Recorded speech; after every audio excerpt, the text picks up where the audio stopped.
welcome to Center on Halstead. Before we get started today, a couple of housekeeping things that we want to make you all aware of.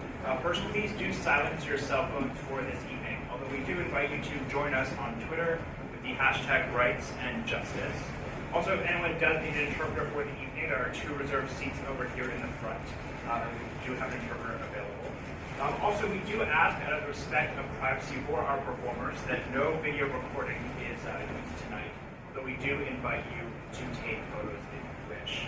There are also restrooms out from the main room here and to your right if anyone is in any of those restrooms. So now, without further ado, I'd like to welcome Ernesto Tigo, our CEO here at City.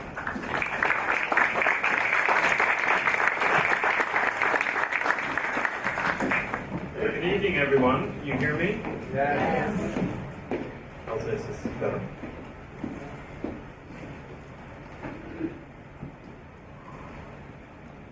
So welcome to the Center on Halstead. We're so proud to be a presenting partner tonight, a part of a national conversation on rights and justice here in Chicago. And thank you to the National Archives Foundation for convening the event, and to the other partners like the Chicago History Museum, who will host tomorrow's events, AT&T, the Ford Foundation, the Seedling Foundation, the Chicago Community Trust, and the Elizabeth Morris Charitable Trust for all their generosity.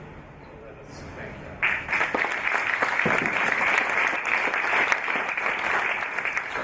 And for those of you whom this is your first time here at the center, or perhaps the first time venturing up from the lobby, welcome. We invite you to come back often, remain engaged, and stay connected with your community center. It pleases me to see so many of you here. This is truly mission in action. As we approach our 10th anniversary next year, events like these prove that our work is just as relevant as the day when the building opened in 2007. And just as important, when a group of volunteers gathered together in 1973 to form Gay Horizons, our predecessor, a clearinghouse for LGBT Chicagoans seeking guidance, resources, and community. A little more than a year ago, the Supreme Court legalized same-sex marriage. And in response, we heard a national resounding question: what is next? There were calls questioning if LGBT individuals had indeed achieved full equality. And for some, whether community centers across this country were still relevant. And for those of us in the work, day in and day out, to promote full equality, the response is everything is next. Indeed, over this past year, and perhaps even more important, this past month, it is clear that our work is not done. The Orlando massacre is a painful reminder that LGBTQ people are still the focus of hate and discrimination. And the inflamed racial discord in our country around killing Black lives further illustrates gross racial injustice in our country. Transgender awareness has propelled into the media and mainstream attention that trans community is underserved and faces legal, employment, educational, and health barriers. That's our work. Fortunately, we're not alone in this work. We have all of you across the country and the globe who are fighting for equality. Conversations like these are important because often the work we do can seem daunting, isolating, and insurmountable. Let us use tonight's conversation and tomorrow's at the Chicago History Museum as a reminder that we are in this together, and that with love and compassion for one another, equality will prevail. Now, it's my pleasure to welcome Jay Markham from AT&T. But before I do that, I would like to say a few words about AT&T, who have been steadfast supporters of the center and the equality movement. In 1975, AT&T became one of the first major American corporations to adopt policy prohibiting discrimination against employees based on sexual orientation. Subsequently, domestic violence partner benefits were extended to employees in 1998. And in 2006, AT&T was one of the first employees who offered transgender inclusive health benefits. Recently, the company joined its employees in supporting marriage equality for the U.S. Supreme Court hearings.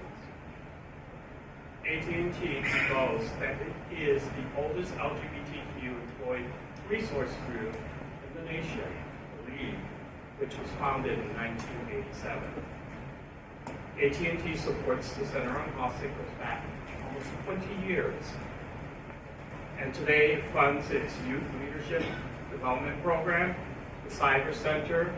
Last year, it launched the Digital U, a national initiative web portal with resources around cyberbullying.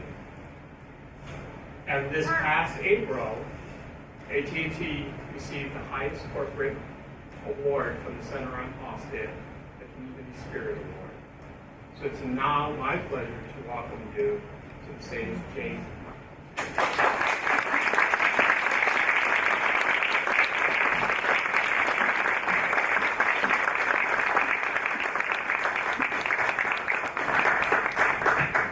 Thank you very much for those profound words. You know, Tico said some things that really resonated with me, and I have to confess, I prepared a lovely little speech, but you'll see I left my notes back at my seat, because Tico said a couple of things that really, I think, are important.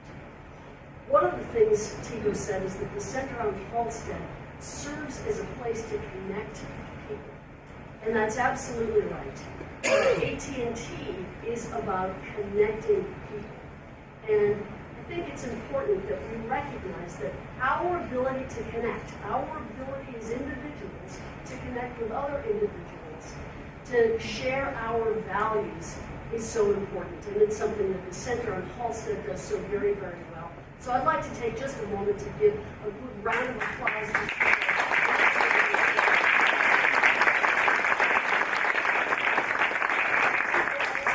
about some very painful recent events. And these conversations that the National Archives Foundation is hosting is all about celebrating our successes, yes, but let's put those into the context of where we have been and how far we have yet to go. And together, only together, will we be able to progress. And when I see the good works of the Center on Halstead, and when I see the commitment of the National Archives Foundation, and in fact, when I see the commitment of my company, AT&T, a company that I've been with for 7 years, when I see this company making such commitment to human rights and to equality and to our values, I feel very optimistic indeed. I'll make only short remarks, 30 minutes, half hour tops. You know, let me just close by saying how proud AT&T is to support the Center on Halstead, how delighted AT&T is to be a sponsor of the National Archives Foundation conversations, and how very, very happy we are to be part of this gathering this weekend. Thank you very much.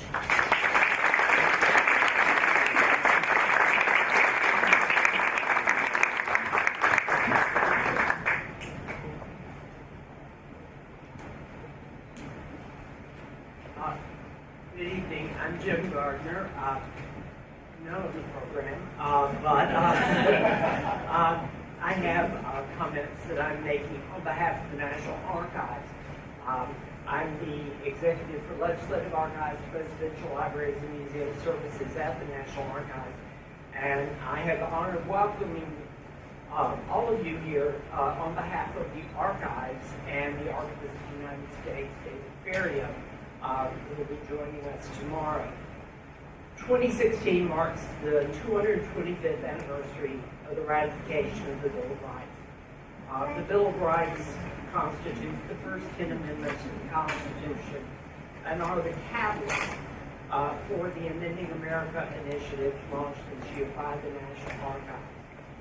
We're exploring the history of amending the Constitution, how we amend the Constitution to address shared problems and central concerns, how we amend our nation's foundational document so that we can create a more perfect union.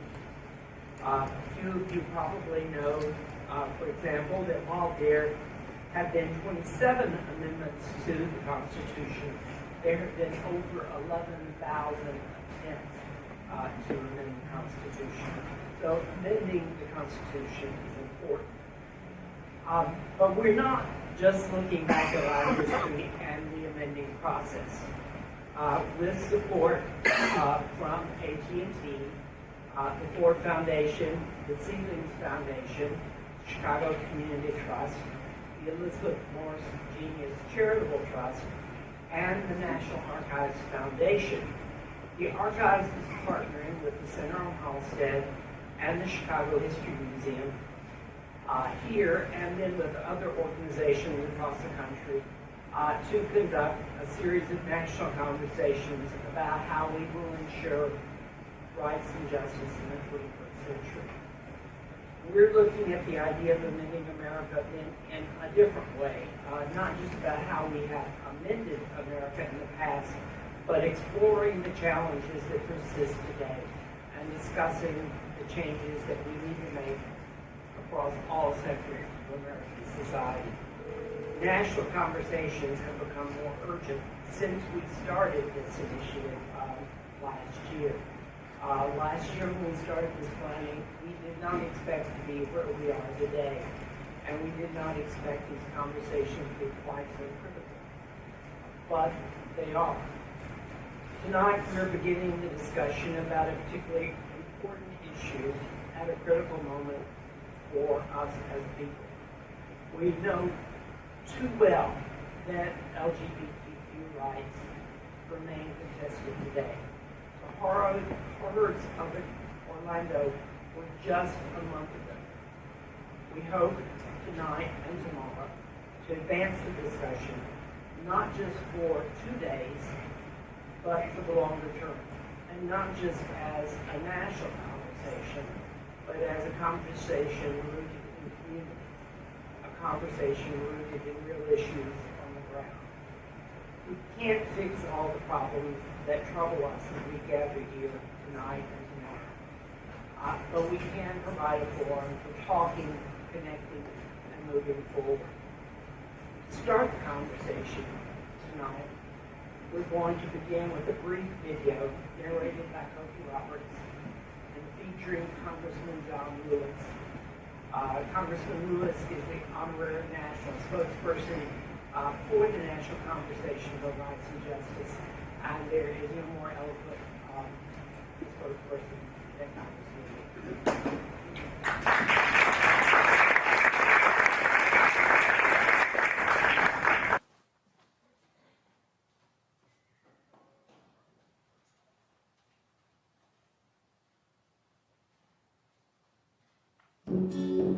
The Constitution is a living document.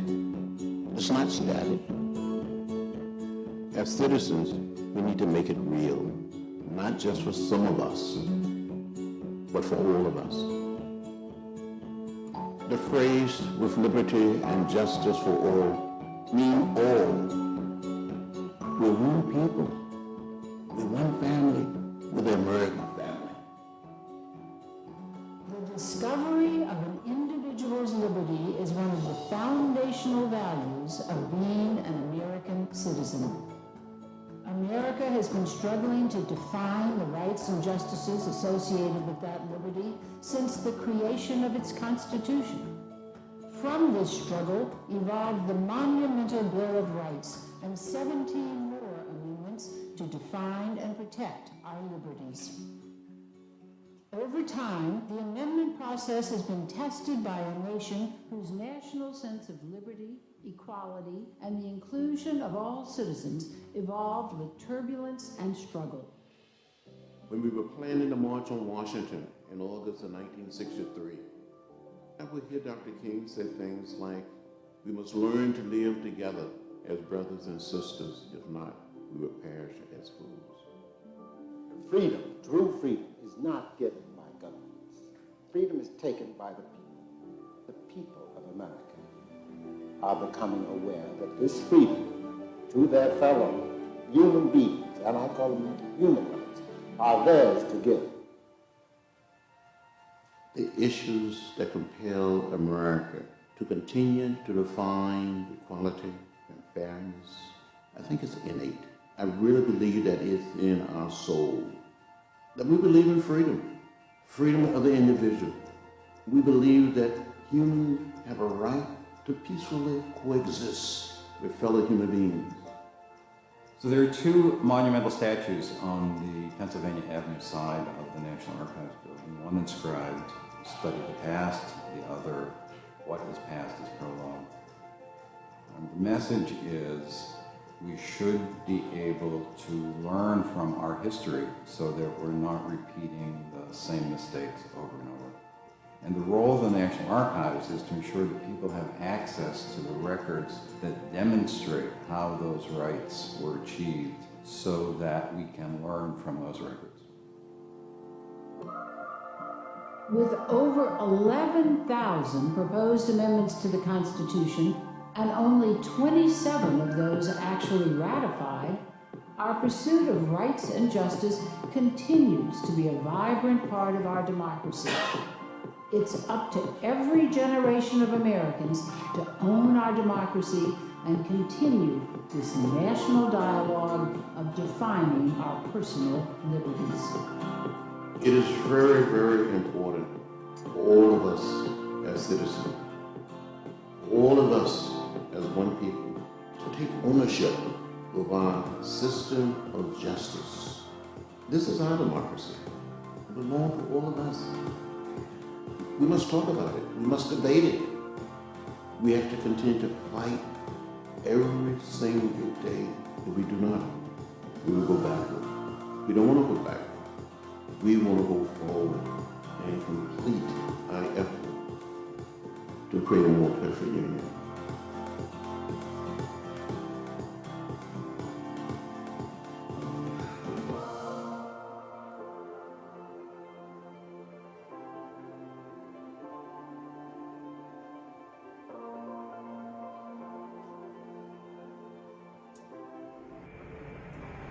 It is my pleasure to introduce to you the Youth Empowerment Performance Project. The Youth Empowerment Performance Project creates a safe environment for LGBTQ youth experiencing homelessness to explore their history, investigate new ways to address their struggle, and to celebrate their strengths through the process of developing a theatrical performance piece. Now please join me in the performance of Making It Home by the Youth Empowerment Performance Project.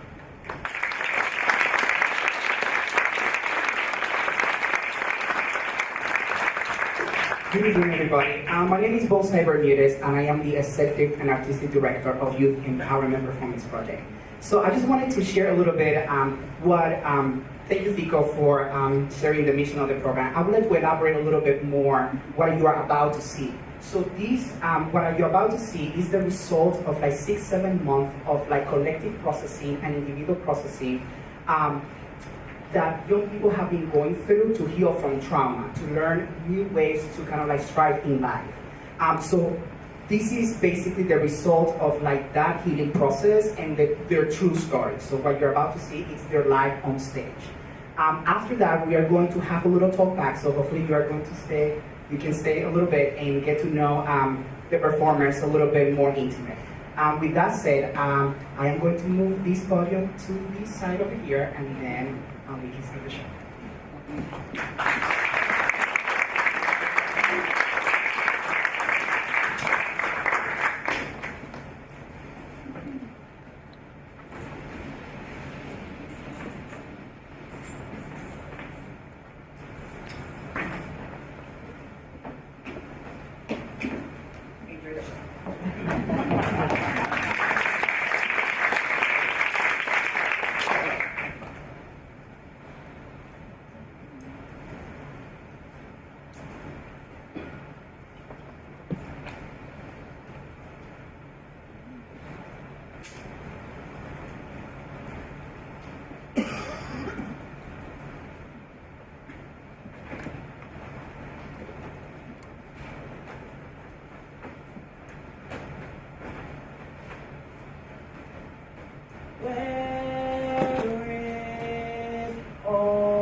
folks I truly could trust.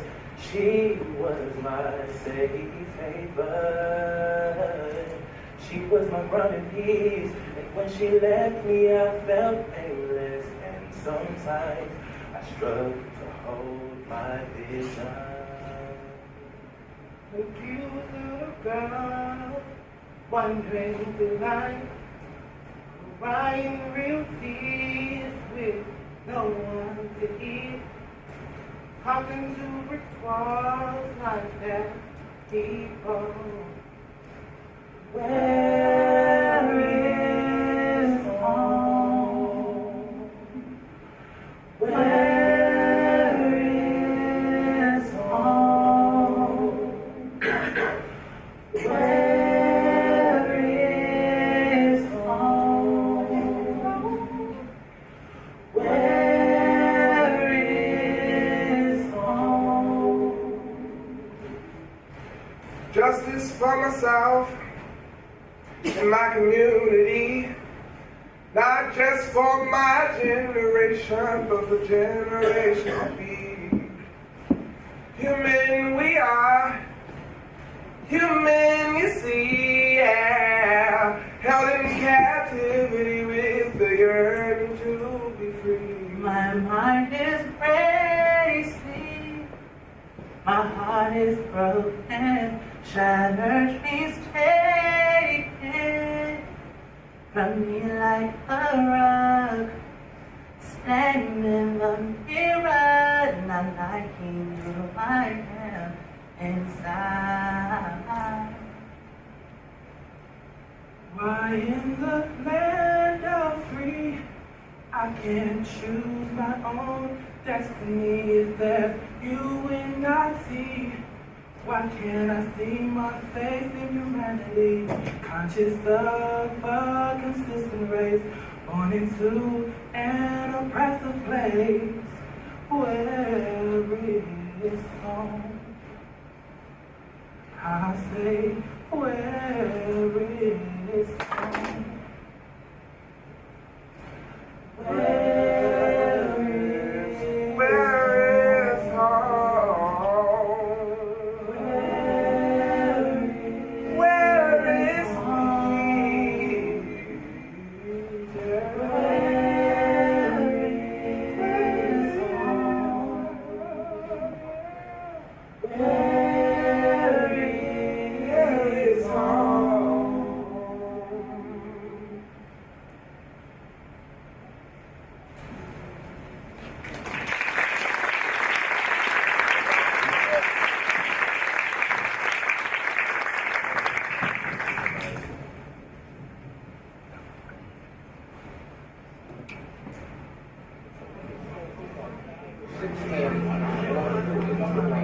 The videos is off captured on the cell phone camera of a McDonald's of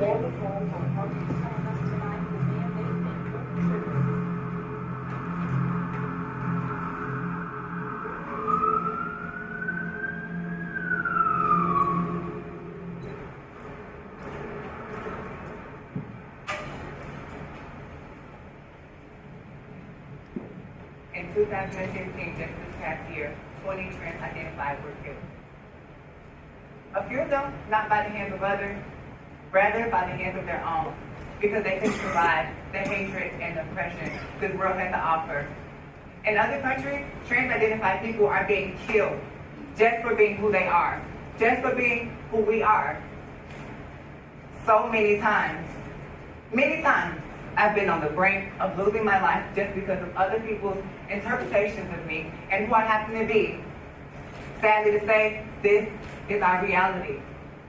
I can remember my first day, my sophomore year in high school.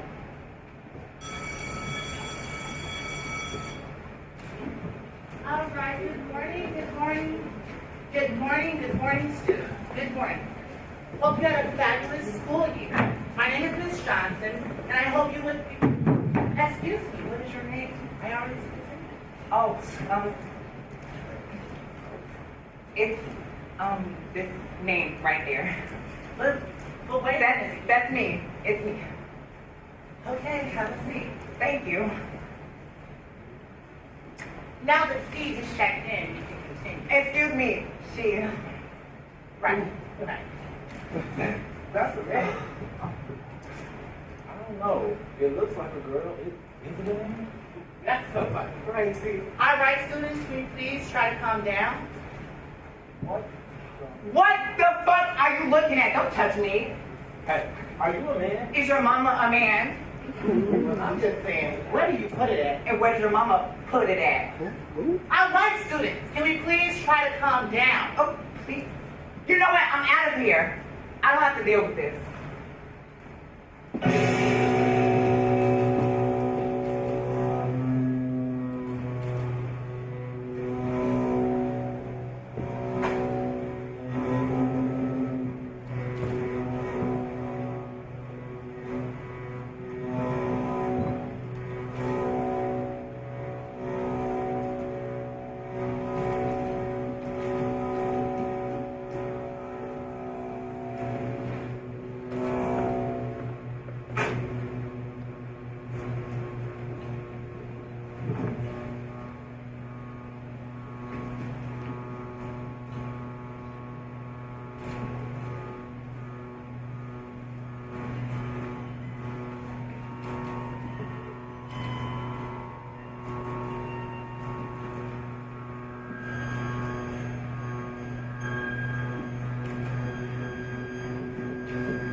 Yo, check it out.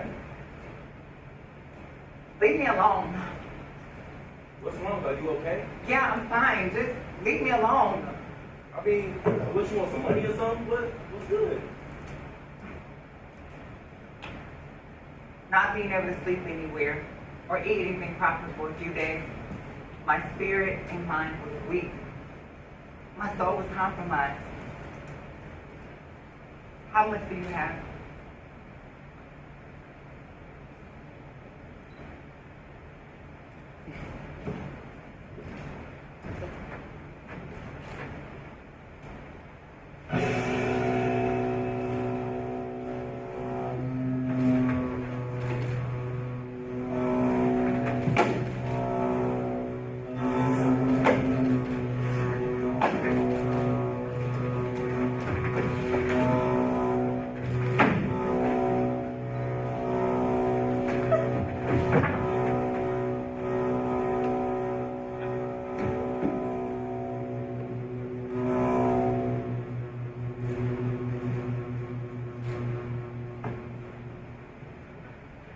Physically hurt, emotionally pained, always trying to find ways to be able to move and navigate and survive peacefully in this world and in this life.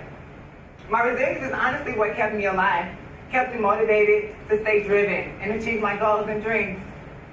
I was able to get into college, get 2 jobs. I didn't have enough money for an apartment yet, but I stayed at this awesome shelter. Eventually, I got it together. I graduated, was able to get a place that I can call my own. I called it home. I can remember traveling on my way to dance rehearsal.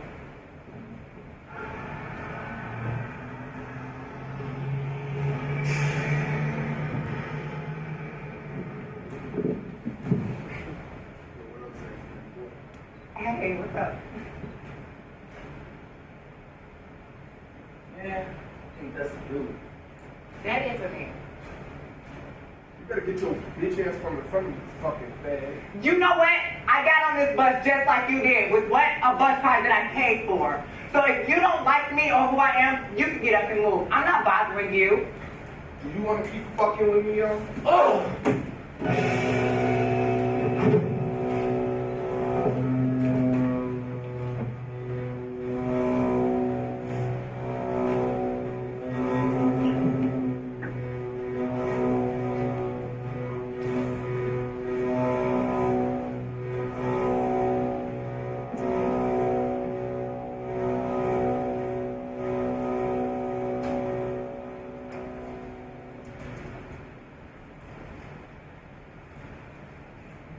I can remember when I was a little girl, flipping through the television one day. when I saw this beautiful woman dancing on the tips of her toes. She looked so beautiful as she danced so gracefully across the floor. I knew that this was my dream. I knew that this was what I wanted to do. The problem with living my dream was also being a wife. Having an amazing husband that appropriated every piece of what I wanted, but also controlling every aspect of my life. And dancing in this company was something that just wasn't allowed. Z! You gotta make a choice right now. It's either me or that stupid ass son. Look, I love you. Really, I do. But this is my dream. It's my passion. What?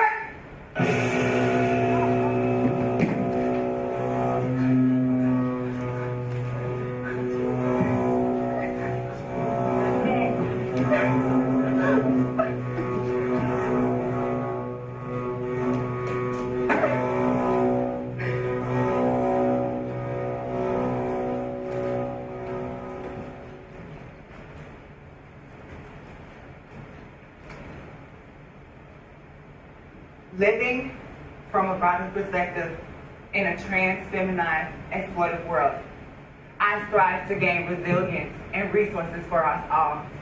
I strive to gain normality for us. Why? Because we deserve to have resilience and resources. We deserve to live within privilege in this life and in this world.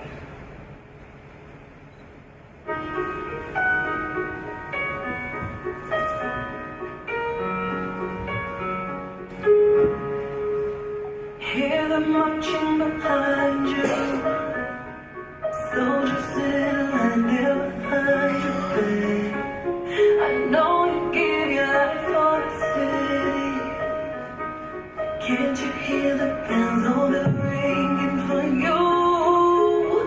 'Cause I believe you're my king. And I believe you're my king.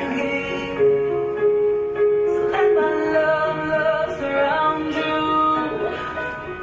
And let my love bring you back. Oh, fear not, 'cause I'll be with you all the way.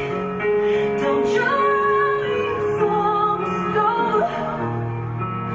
My king, don't you be afraid.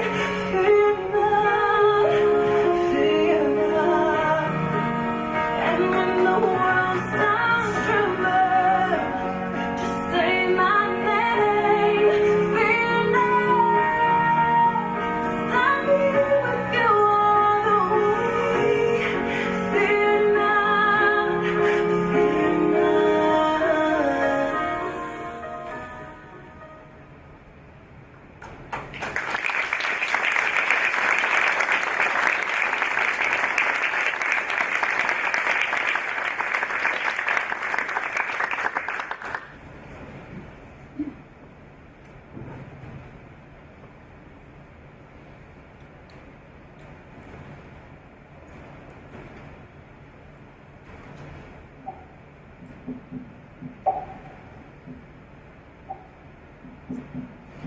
I'm on an airplane, and the destination of this flight is to the other side.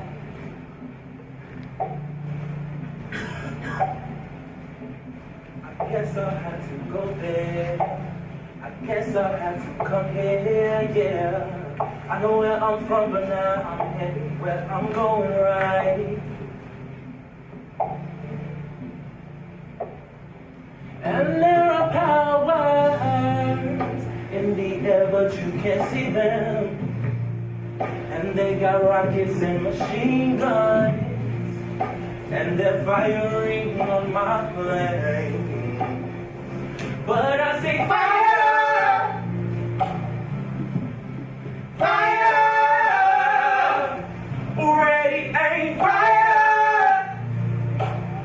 You can't shoot me down, no, fire. God. I love my family.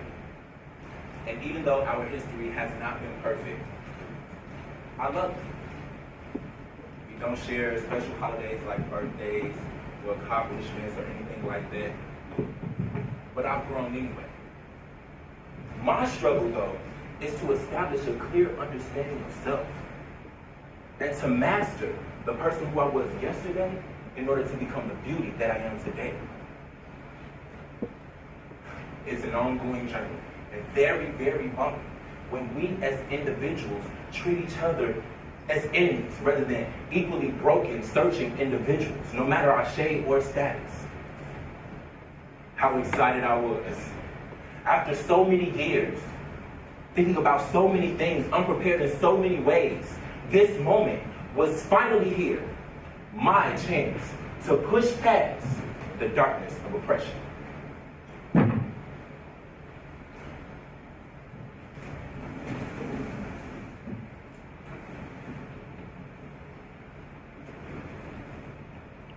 Excuse me. I think you gotta like take a number. I have one.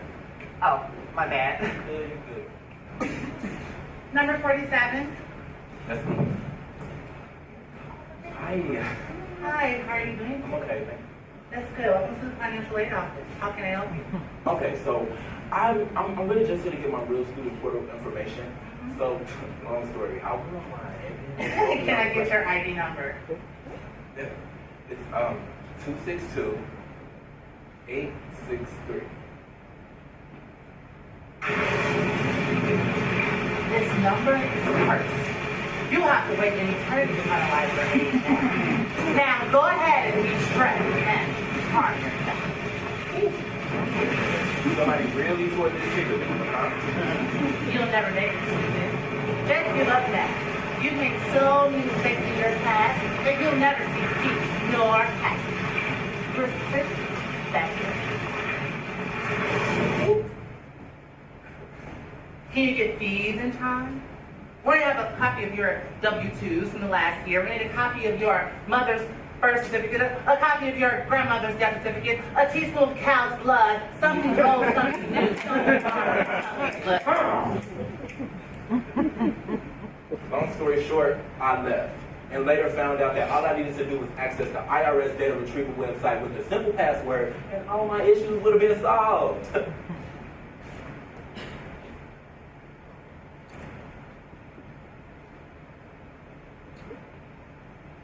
The next day.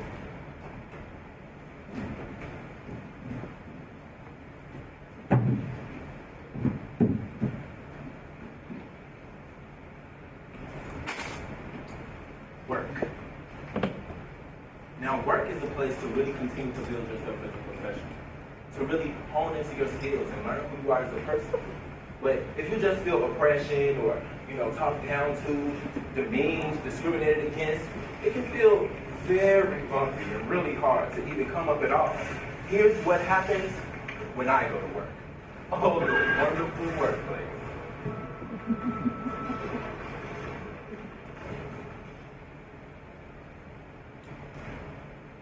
Hey. Polio, right? It's Apollo. Oh, yeah. So, what are you working on? Oh, I just gotta finish these report real fast. Gotta make sure these numbers are accurate. Oh, okay. That sounds cute, but you know what? See here, we are so used to people like you amounting up to saying, achieving less than.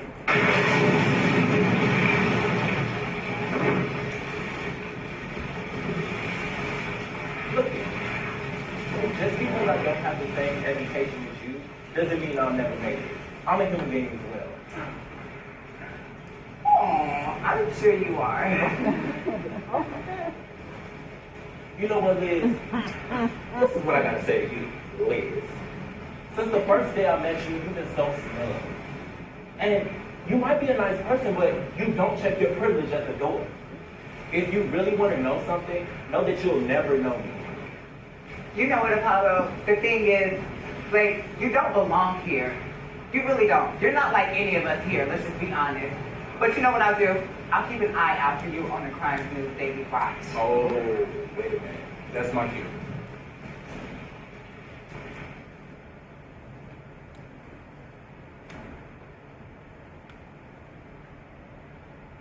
Have you worked like a dog?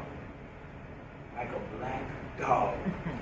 To pay your rent and get food? And still can't? Huh? Well then I don't have to tell you it can be quite a journey. Watch this. What do you want?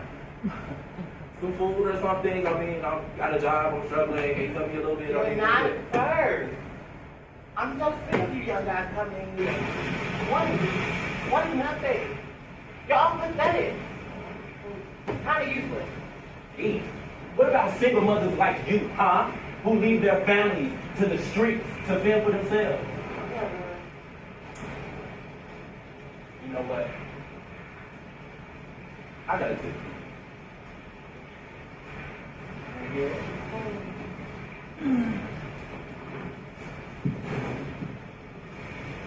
It seems you know your job here pretty well. How about you use some of that knowledge that you have up there, you know, and try to help the community? How about you spread some of that? How about you get off your high horse and go get into the community and help? I'm not saying protest, but just be a positive example. You don't have to live your life as trash.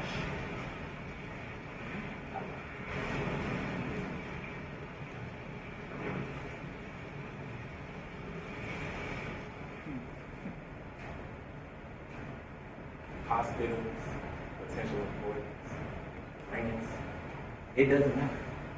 It seems everybody has a preconceived notion of how they should interact with me as a black male. Why? Why can't I just live my life? Why can't you just appreciate me for who I am as a person? Is it color? Is it money? No matter what it is, I've learned to become secure in myself. Even though I've struggled here and there, and sometimes still struggle to find my way, I found secure and a friend in Jesus. Great is thy faithfulness, Lord, unto me.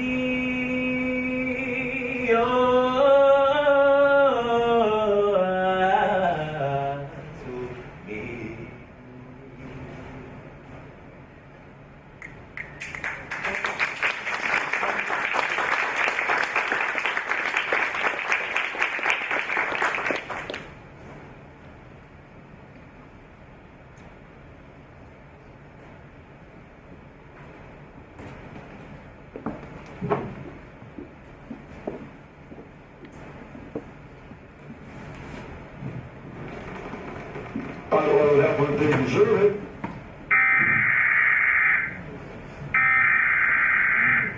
The emergency alert system has been activated. Here in America, in every single state, they have a set of standards for every subject, a collection of lessons that the teacher is required to teach by the end of the term. But the greatest lessons you will ever teach us will not come from your syllabus. The greatest lessons you will ever teach us, you will not even remember. You never told us what we weren't allowed to say. We just learned how to hold our tongues. Now somewhere in America, there's a child holding a copy of Catcher in the Rye, and there's a child holding a gun. But only one of these things have been banned by their state government, and it's not the one that can rip through flesh. It's the one that says F you on more pages than one, because we must control what the people say, how they think. And if they want to become the overseer of their own selves, then it will show them a real one. There are things missing from our history books, but we were taught that it is better to be silent than to make them... We ask you to consider the future of your own human rights, as those who wish to take these rights from you now will not stop with this. Signed, Anonymous.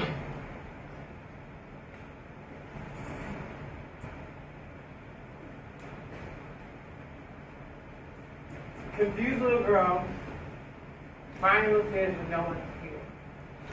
She's talking to brick walls like they're people. Seeing but not really seeing. Seeing life move around her and wondering if life is moving on without her. She's running down this endless hallway.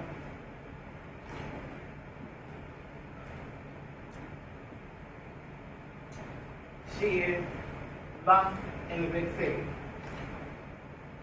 she's me. I can remember trying to learn about my history. And see, I don't know much.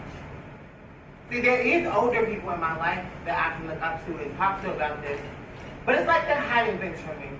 Like they're trying to hide information from me. And I've never understood. I can remember talking to the older people in my life about these things. But, see, I don't know how to talk to them about these things. I really don't know how to start these conversations. As I try to have different conversations with these people in my life, they've always told me to stop worrying about everything and focus on my future. And guide my way by focusing on my future. But what about my past? Why couldn't I learn about my past? Why couldn't I learn about my mother and where she came from? Why couldn't I learn about where I came from?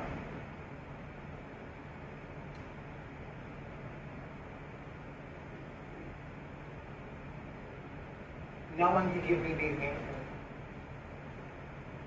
I found myself trying to find all these answers in school.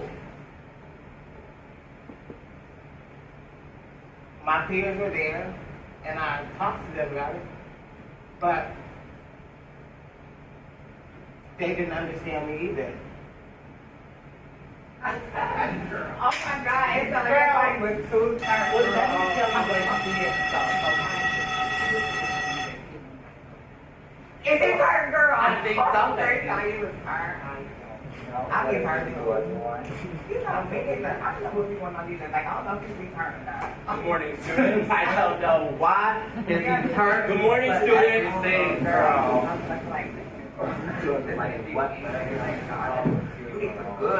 Good morning, students.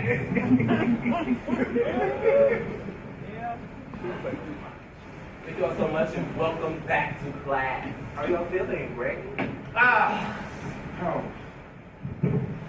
I really don't feel like being here. Oh, come on, it's Black History Month. Oh, not again. Black History Month. Black History Month. Oh, my God. Come on, be excited. We're going to discuss some amazing people. W.E.B. Du Bois, Rosa Parks. Oh, great. King. Again. Yeah, come on. It's going to be great. But why? Why not the Martins? I mean, nobody wants to learn about the past anyway. It was so fucked up. Yeah. It's important. It's important. We need our past to understand our present and start developing our future. Come on now. Yes, but, like, I mean, that stuff is so past tense. It happened in the past. Like, no one even cares about stuff like that anymore, honestly. Furthermore, we're going to watch The Roots. Ow! Saga of American Family. No. No, Come on. Get excited. It's Black History Month. But how is it relevant? I mean, like, who cares about idiots and stuff? Like, it's past tense. Does anybody have any better questions? I mean, it's Black History Month. It's Black History Month. Does anybody have any better questions? Excuse me. Hey. I just wanted to know, like, why is there not a lot of Black history in the history books?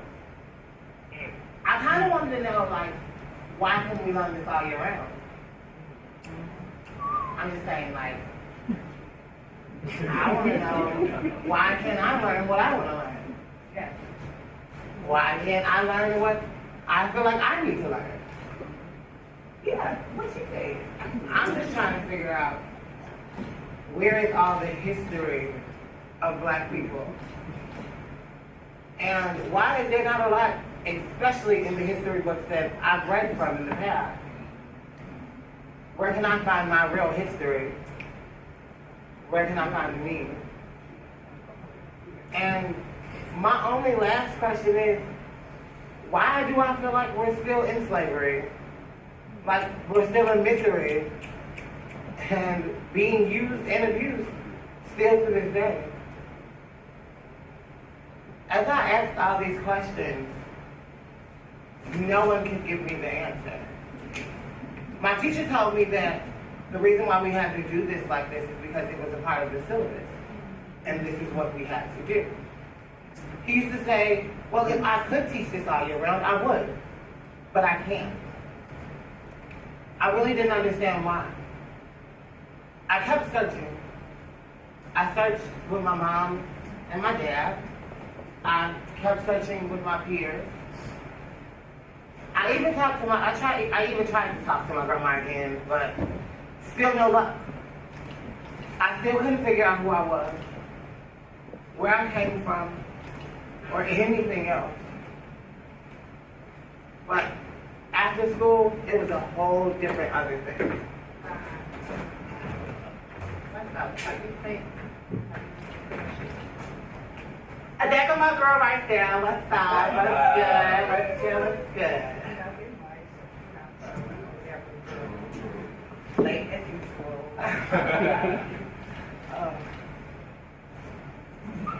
So, what's up, y'all?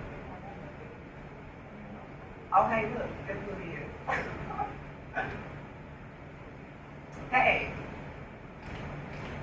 why do you talk like that?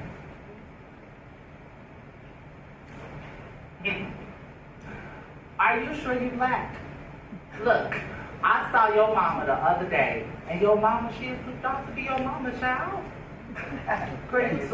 You is too white, baby, too white. On top of that, why you always hanging out with older people? I mean, what is with that? And have y'all seen her dad? Her dad is way too dark to even be her dad. Like, Adoption. Yeah, and you do be hanging out with older people. Like, what's up with that? I'm trying to learn. Learn what? Well, I'm really trying to learn my history and where I come from and about my past. I can't. You think you're smarter No words. than everybody else, don't you? But you're not.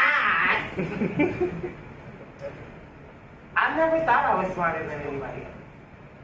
All I really wanted to do is focus on school and learn everything I could. I just wanted to learn who I was. You see, after this, I got even more lost. I headed down a dark path. I didn't know what to do. I couldn't find myself. I was scared. I got even more confused. And I started making one bad decision after another. And that's what I ended up. See, but a new chapter in my life now started happening. And I finally had made a decision. See, I wanted to transition. And I wanted to be a girl. And I knew it all started with my mom. If I was going to do this, I had to tell my mother first. It was a hard decision. But see, I found all the courage in my body, and I decided to tell her and come clean about my little secret and what I was planning on doing.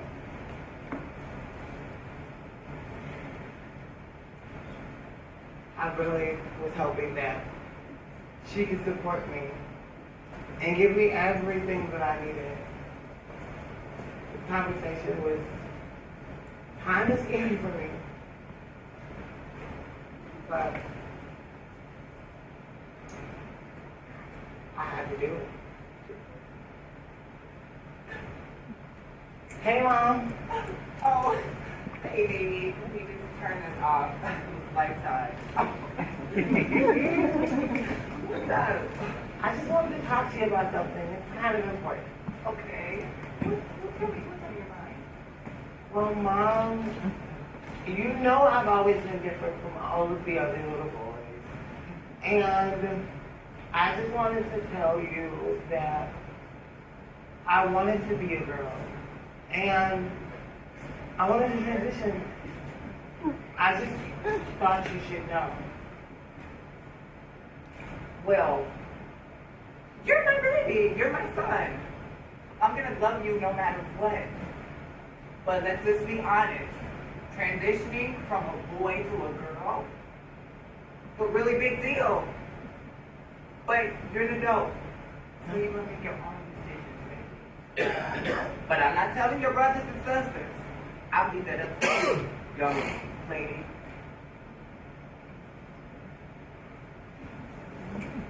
That conversation definitely wasn't easy. But I left it really, really happy. She told me that she supported me. One of my biggest decisions in life, she cared about. But I knew this wasn't the end of it. I knew I had to tell my brothers and sisters.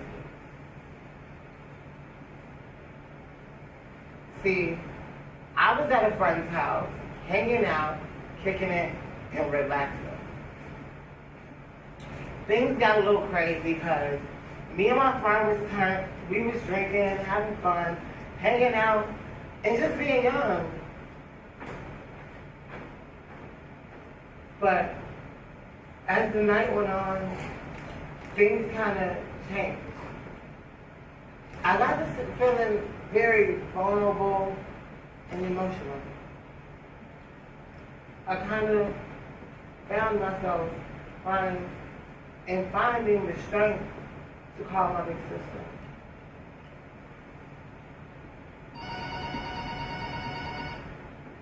Hello?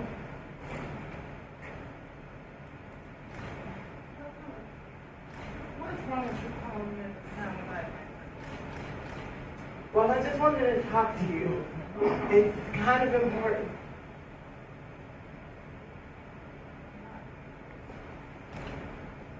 Well, I just wanted to let you know that I was thinking about becoming a girl. I talked to Mom already, and I just was letting you know that I wanted to transition. Well, if you go do that, I don't think it's gonna be a good idea for you to see the kids. I mean, I don't want them being confused enough. Yeah, I don't think they're gonna be able to see this. What do you mean I can't be around the kids anymore? Those kids are my life. They're all I have. Do what makes you happy. But I still don't want you around.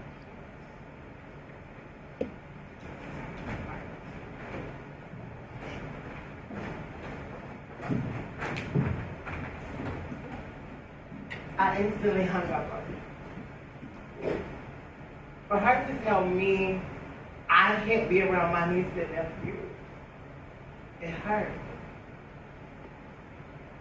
Those kids are definitely my life. At that moment, they were all I had. And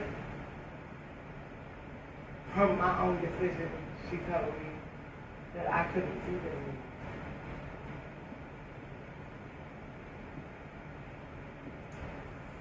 This hurt me more than anybody could ever. I really didn't understand. The next day I called my mom and I told her what happened. And as I was crying and sobbing, I told her that she wasn't my sister anymore. That I had nothing to do with this family anymore. And yeah, my mom understands. Or at least try to understand. She told me my sister was wrong. But at the same time, and in the same breath, she turned around and told me that I should understand her. I sat there and thought, who was going to understand me and what I was going through? I left the conversation even more. But see, I've learned over the years that all of this stuff doesn't define me. It doesn't tell me who I am. And although I still search for what home is and what that word truly means to me, I understand that none of these things define me or who I am.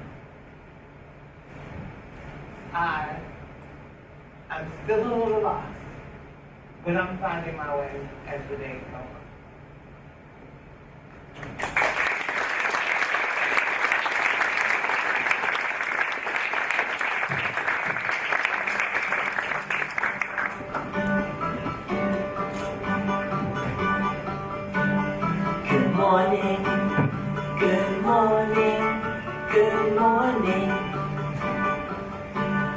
Good morning, good morning, good morning. Good morning.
Strength,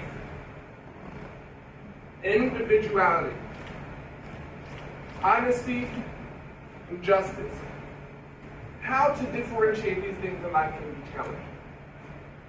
Strength, trying to fight my battles head on and not pushing them to the side, hoping someone else will fight them for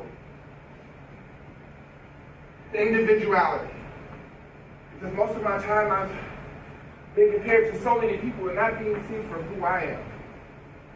My teachers, my friends, even my family push me to be someone I'm not. Honesty, a trait I hold dear. Keeping my word not just for myself, but for others as well. Even though it can be a little tricky. I withhold the truth sometimes because it feels best, but then I realize that it takes away from who I am and who I'm trying to become as an individual. Justice for myself, my community, and my culture. Because we have been put on the shitty end of the stick for hundreds of years. Not being seen for who we are as people, but as beasts who need to be tamed and held in captivity. Growing up in Naperville was one of those experiences that made a mark on my life. I had the privilege of experiencing peacefulness, diversity, and a community that really supports each other. The schools were very educational. I remember retaining a lot. They offered kayaking, scuba diving, cheerleading, and my favorite club, steppers.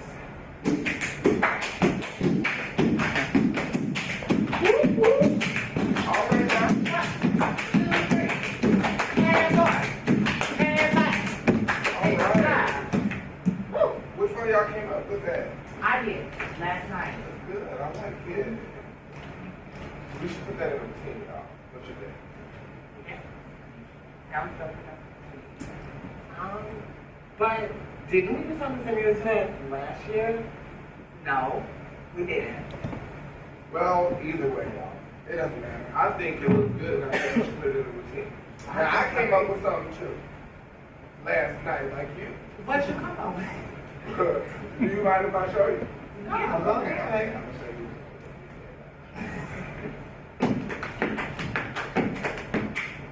You get that? I think Let so. me do it one more time and see how much.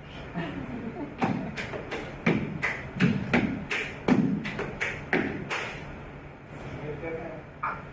We just gonna try it. Let's see if I can do it. 5, 6, 7, 8.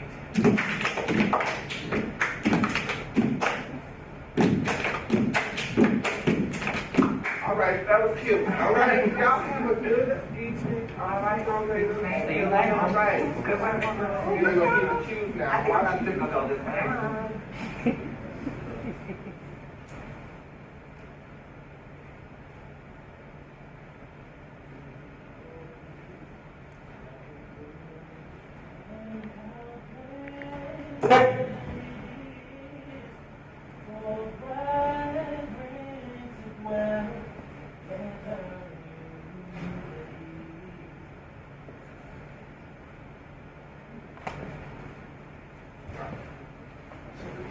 That sounded good. I can't wait for this next concert. Like it? I love it. Well, let me tell you something. I'm coming for that.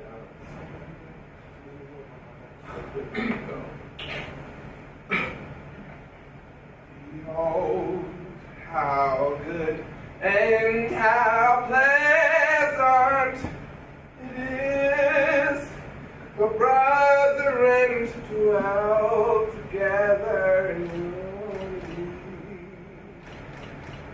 Behold, how good and how pleasant it is for brethren to dwell together in unity.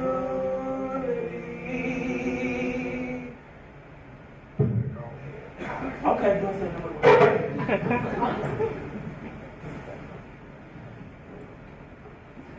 Well, all right now. All right now.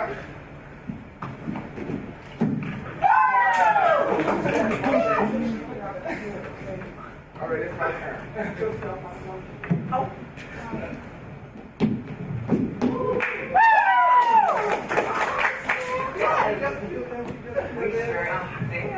Get it together for this next competition. Real talk. Real talk.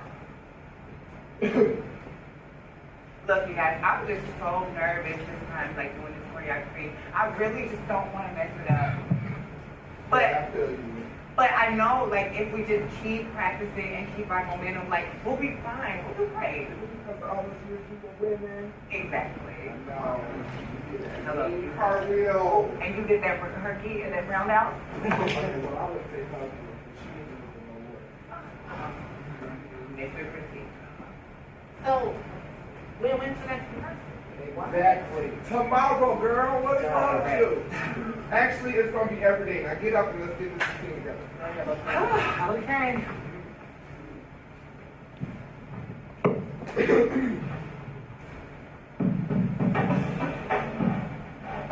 5, 6, 7.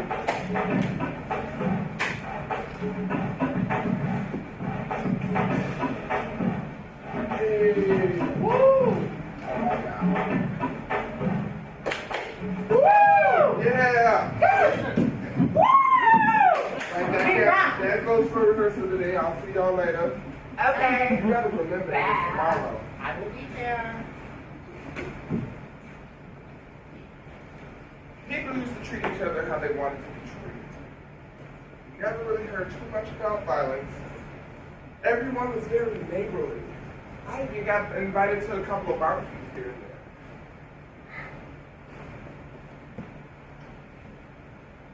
But then there was a big change. I had to move.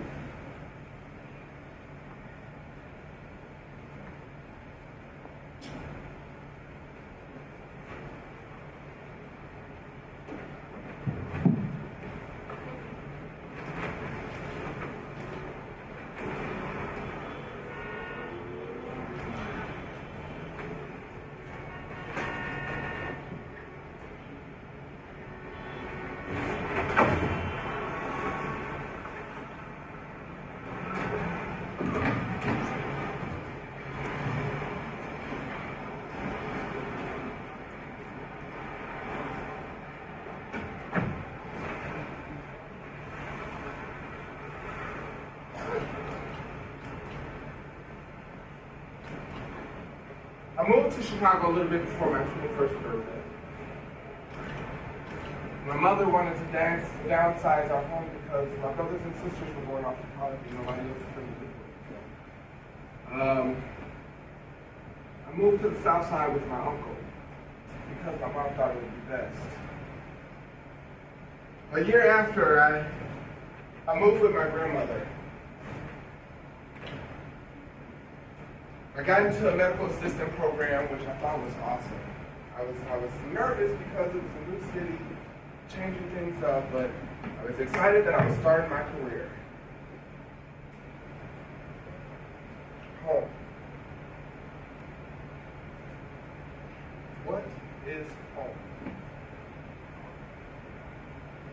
A tangible place where we lay our head and feel most comfortable. For me, my home is my temple. My individual being.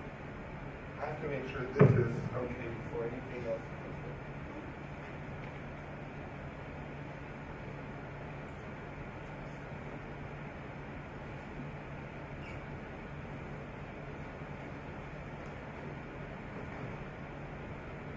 No more broken promises, no more calls to war. Let us love and peace if we're really fighting for. We can destroy hunger, we can conquer hate. Put down the arms and raise your voice, join in hands today. Oh, I've been looking for a song to sing, searching for a leader, but the leader was me. Oh, we've been looking for the world to change, yeah. If you feel the same, then go on and say, if you're out there, sing along with me if you're out there. I'm dying to believe that you're out there.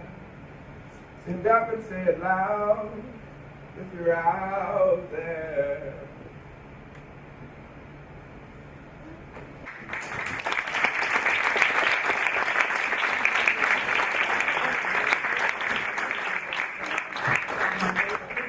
That erupted in Baltimore was released Friday, according to her lawyer 4 days after she was locked up. Venable, whose identification lists her as a female, was initially booked as such before officials at Central Booking in Baltimore discovered she had been assigned male at birth. She was then transferred to a holding cell with about a dozen men and forced to remove her bra, which has an underwire. She was wearing only a thermal shirt that exposed the outline of her nipples, and her lawyer says she was ridiculed by both officials and detainees. Astrid Munn, the lawyer representing Venable, told Mashable it's been hell for her. I question sometimes if I'm even, safe under my own skin. There was a lot of suicide attempts. That's still a lingering thought.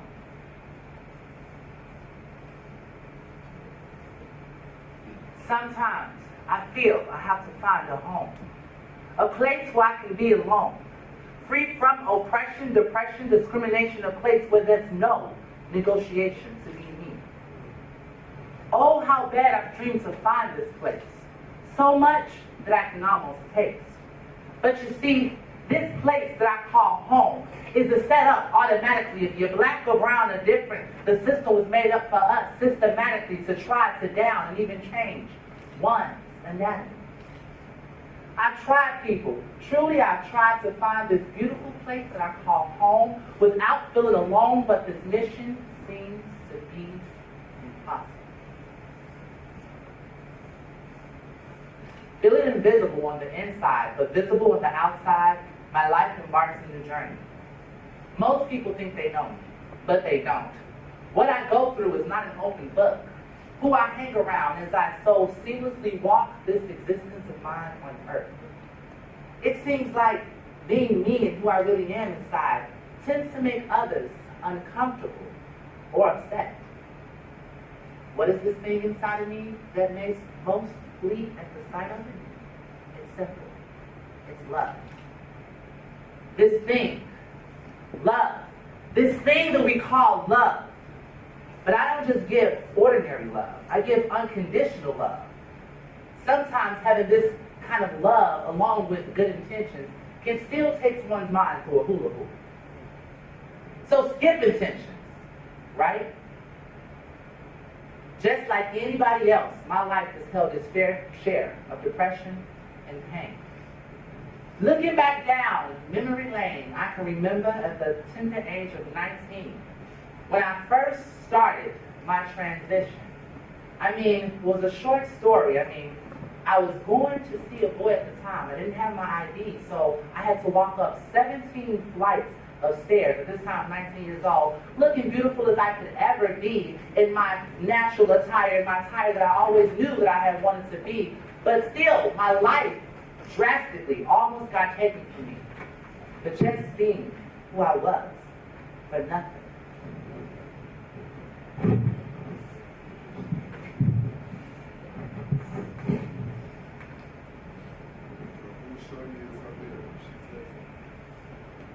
I don't know, but she got a pretty. I'm good.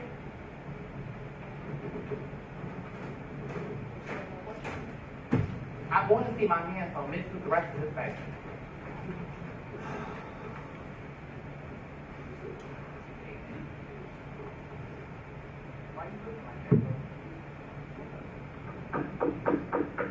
I'm just saying. She pretty though, but that's a pretty ass dude. You tripping. I'm telling you, that's a pretty ass dude.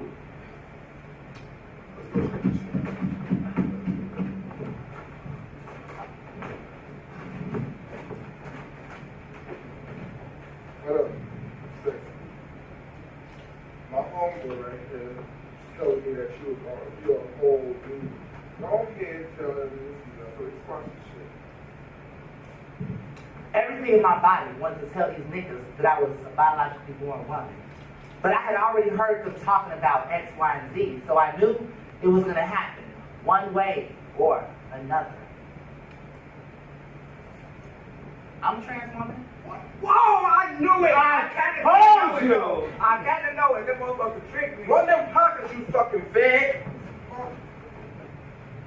Open up the fucking window, y'all. You know what? No, I'm not gonna open up the window. Let's give him 30 seconds to be able to get the fuck up out of here. 1, 2, 3.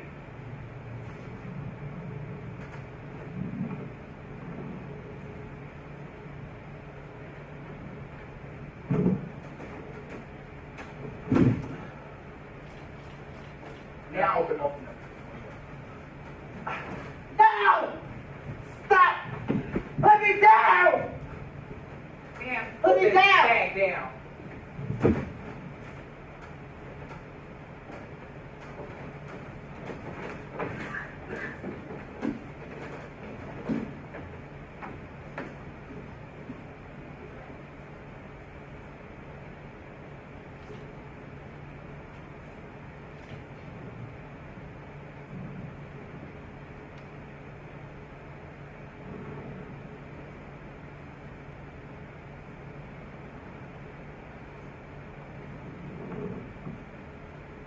They escorted me downstairs. As they took me downstairs, one of them saw that I was having running mascara. I got punched one last time. When I got downstairs, I called the police. The police arrived. When they came, luckily for me, I saw one of the offenders run out the back gate. I told the officers. To my surprise, they chased him. As I ran behind the cops myself, making sure they was going to get him. My heart was broken. Shattered dreams taken from me. When I got up to him and saw the police had tackled me down, I tried to kick him. As soon as the police got him, we started snitching and screaming. It wasn't just me. And for those of y'all that know what snitching is, it's pretty much telling that he had a accomplice. I went to the hospital. They tested me. They treated me. My finger was split. They gave me hell as if though it was my fault. They eventually released me. Well, a month later, I had court. So once again, luckily for the boys, telling them the rest of them, 3 out of 6 of the offenders came, but I went to court pressing charges only to be found them being charged with a simple aggravated battery. The court, the system gave them 6 months. So I guess if you want to consider that justice, they got 6 months Cook County time. But the most interesting thing was, where was the hate crime for that? Once again, a hate crime, gone, unnoticed. As time went on, I began to heal from this trauma that would live with me for life. I started embracing who I was and learning that not everyone is going to like who you are. It made me stronger. I learned as much as I could about my trans culture, learning to love myself inside and out. Until one day, my life just came crashing down on me, within a blink of an eye. African American. 6'2" to 6'5" in height, 215 to 230 pounds. Tall, light-skinned, female impersonator. What? Are you serious? Do I look that tall and big? No. But because I was tall, light-skinned, and being trans on the north side, I fit a description. They took me away for 2 years. 2 years of my life was gone. They took me away for 2 years. 2 years of my life gone for nothing.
Oh, hell no.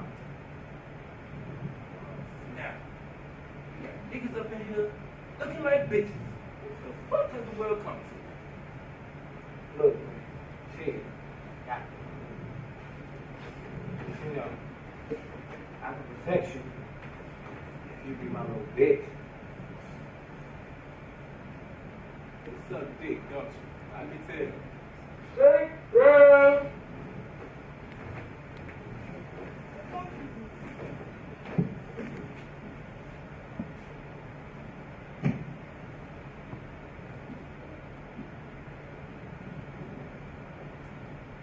Squad and cop.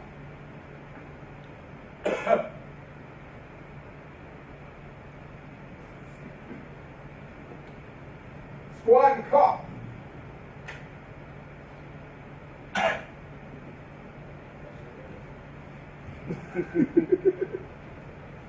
Man, pull that dick from in between your legs. You ain't got no pussy down there. Now squat and cough.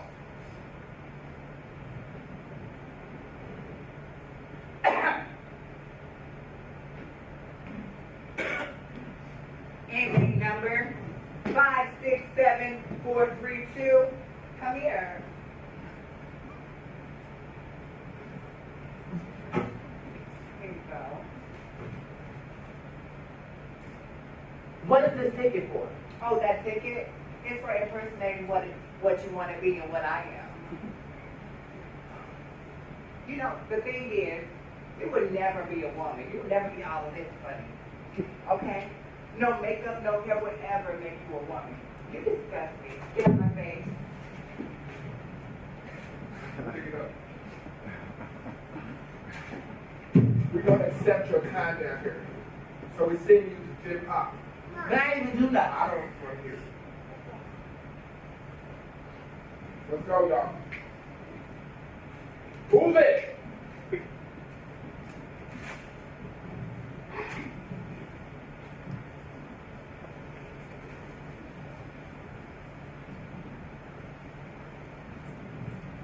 And here I was, in obscurity, trying to find my thoughts, my feelings, and my life.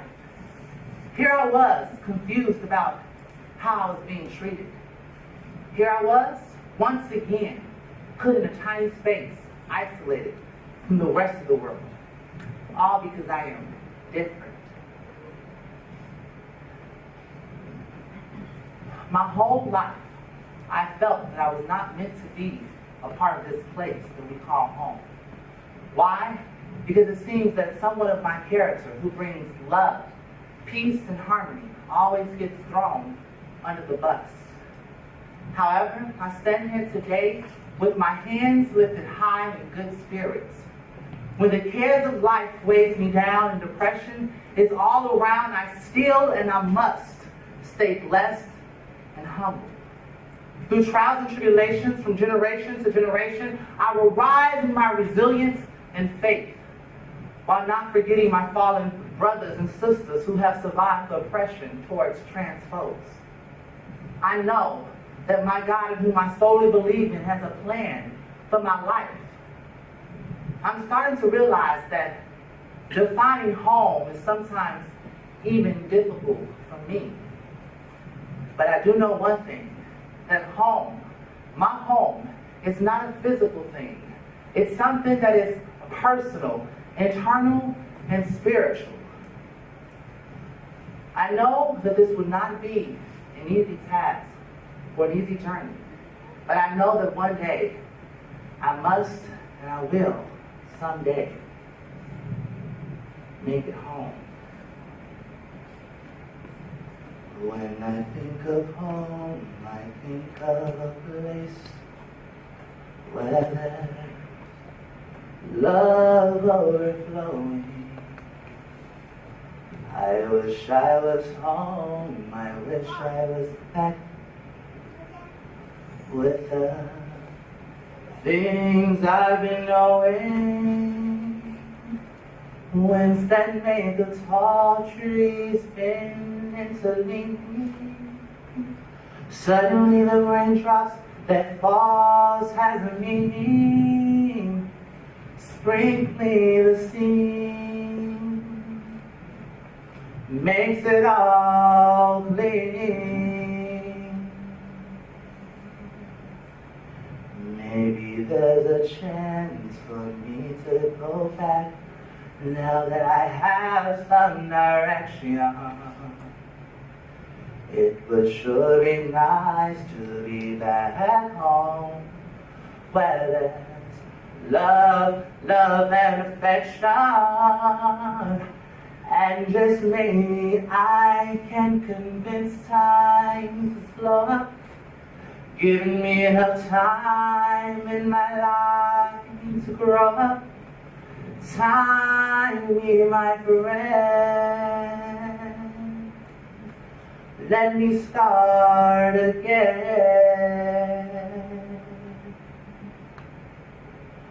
Suddenly my world's gonna change its face, but I still know where I'm going. I have had my mind spun around in space, and yet I've watched it growing.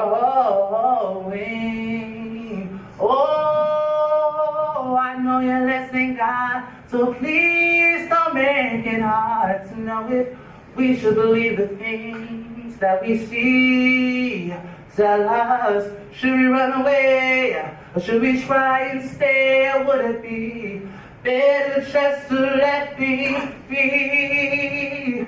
Living here in this brand new world might be a fantasy,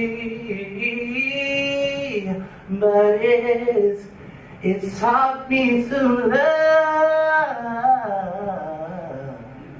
So it's real to me, and I've learned that we must look inside our hearts to find a world full of love, like yours, like mine, like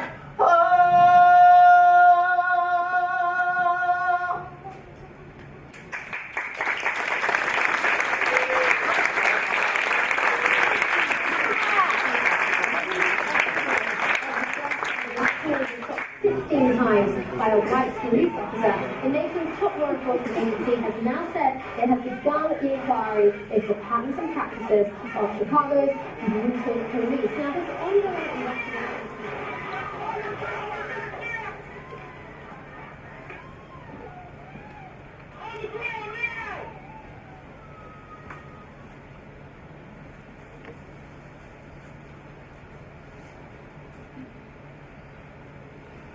Home. A place where one lives permanently, especially as a member of a household.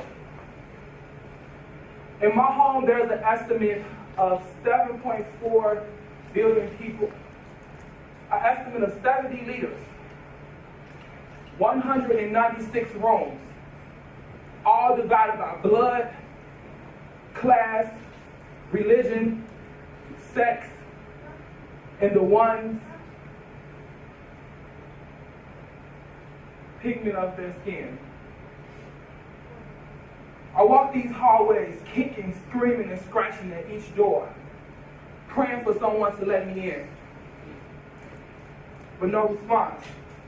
So I try to be slick and sneaky right. I grab my birth certificate and I slide it under the door. I just knew that this would get me in. I'm like, if they knew that I had blood, flesh, and a whole soul inside of my body, that somebody would open the door. But still no response. So I patiently wait till I couldn't wait anymore. And then that silence turned into this awkward, loud sound. I didn't know where it was coming from, but I heard sounds of revolution. I heard love, war, hate screaming from somewhere. And I figured out that it was coming from under each and every door. So I started running. I keep running, because I knew couldn't nobody out here hit me. So I'm running, still running, ignoring the collision of every other hallway American. I mean, hallway African, whatever people.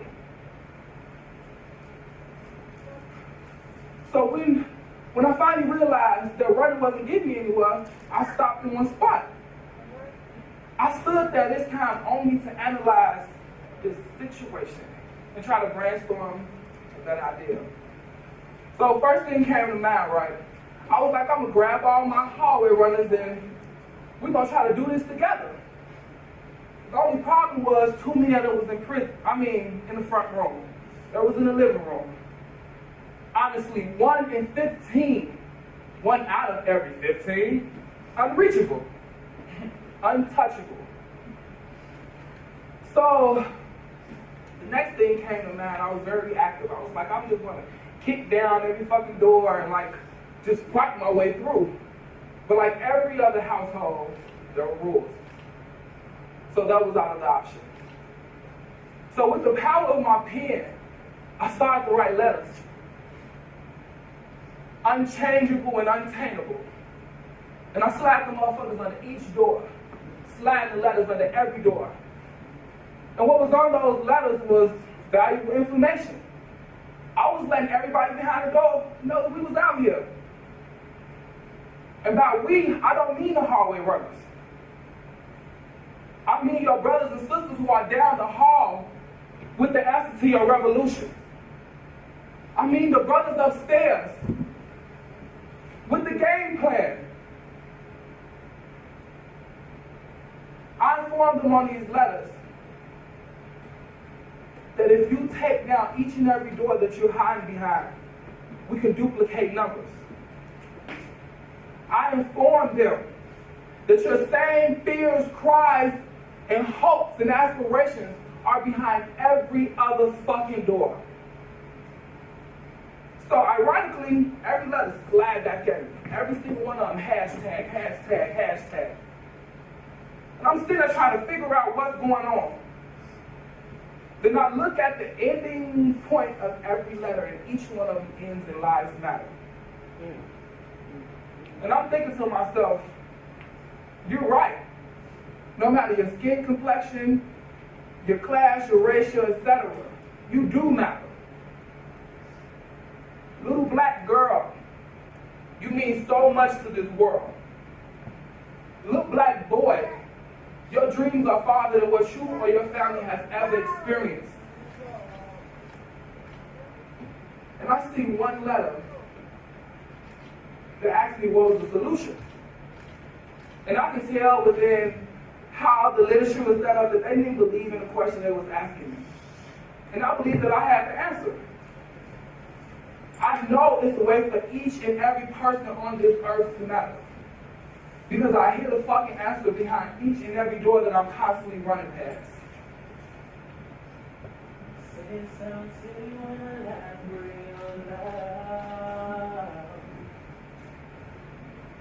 Talk about my day, they tell me out. Keep telling me lies to make things work. But I don't hear you, 'cause I'm listening to his words. And We say we are beautiful, and when we fall, it don't matter, we're not perfect. We are beautiful, we're not alone. And in our eyes, we're so worth it. We're worth every tear. And there we are, and here we said we're not. We said we're beautiful. We say we are beautiful, and when we fall, it don't matter, we're not perfect. We are beautiful, we're not alone. And in our eyes, we're so worth it. We're worth every tear and every scar. And here we say we're not. We said we're beautiful.